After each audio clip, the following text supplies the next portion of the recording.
Muling binuksan ng Transportation Department ng aplikasyon para makapag-consolidate ang ilang tradisyonal na jeepney. Yan ay kung bumabiyahe sila sa mga rutang walang 60% ang nagko-consolidate. Effective na po to next week, May 14. And then wala ho itong deadline. Kasunod yan ang pakiusap ng mga di pa consolidated kay Transportation Secretary Vince Dizon na bigyan pa rin sila ng provisional authority o karapatang bumiyahe kahit hindi nag-consolidate.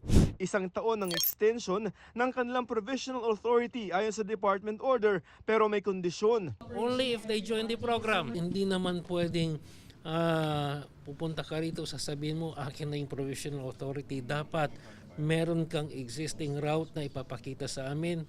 Pero ayon sa grupong Piso, ang hiling nila ay payagan lahat ng mga hindi consolidated na mga jeepney na mag-operate pa rin. Ibalik ang 5 taong prangkisa at ibasura na ang programa.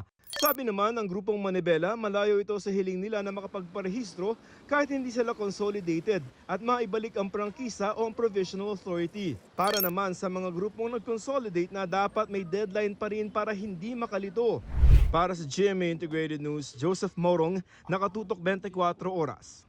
Masasagot yung tanong sir. Sir, ano na lang, comment na the DOTR is helping the families run after the company for civil damages.